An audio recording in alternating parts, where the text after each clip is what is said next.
Good day guys, this is Ravina Kanhai bringing to you yet another client server tutorial. Today I'll be showing you how to understand and create a Microsoft Access project. Now the first thing you want to do is have Microsoft SQL Server Management Studio open as well as Microsoft Access.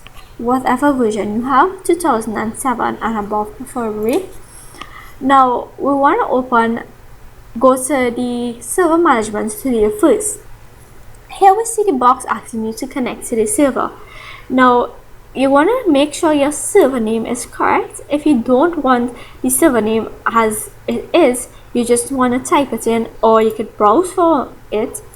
Then you want to ensure that the authentication is the one that you set up when you install Server Management Studio. You can use Windows authentication. However, if you set up server authentication, you're gonna need to enter your login and your password. So let's just change it back to Windows because that's what I used. And you're gonna click connect. Now, if I just want to open databases to show you that there are two databases called John Sports Club and Trinity Club. So if I go to Microsoft Access, we want to create a blank database and we're gonna give it a name. So let's name this Becky. Oops.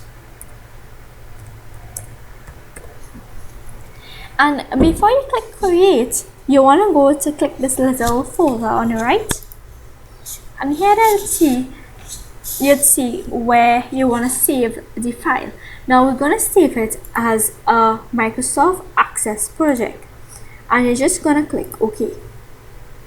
Now notice the file changes to .adp. That's for project file. So it's important to note that project file do not contain tables and queries. So we just want to click create. And for the sake of this purpose, we will not connect to an existing database. So here we have another wizard showing up. So we're going to select the server we want to use. Mine is already inserted as default as Rami PC. Notice you can have other servers, so it's entirely up to you which one you'd want to use. You want to use a trusted connection. If you uncheck trusted connection, you'd have to enter your login and your password. So we're just going to click this because I use Windows authentication, and we're going to click next. That's it, there, it's finished. So if we go back to SQL Server Management, if we refresh this, we'd see Becky SQL come up. So we're going to go back to Access again, and you're going to click on File, Server, and we're going to link the tables. So we're just going to click Next, and here is where the queries take place. So we're going to click on New Source, and we're going to use the Microsoft SQL Server because we use server management. So we're just going to select that and click Next. Whichever one you use is entirely up to you based on the software that you are using. And here they're just going to ask you to enter back your server name, and again to use whatever type of authentication you want to use. So there's Windows authentication and the server authentication. So I just have to click Windows, and then we're going to click Next. Now here is where we select which database we want to link. So I am going to link one that has information in it. So let's go with Trinity Club, and I'm going to select the members. Now I don't have any other table besides the members table because it's just a database created to show what's really going on and how to do it.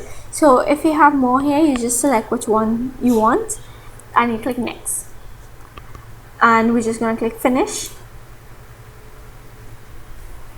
And now we're going to send across all the tables I'm going to click next and finish. So here we see the club already showing up. So here we have the different information here, and if we go back to SQL Server Management and we right click on Trinity Club, we refresh it and go on tables, members, edit top 200 rows, we see the information showing up here as well. So that just proves that it connects. So that's the end of the tutorial. I hope you enjoyed and do have a great day. Thank you.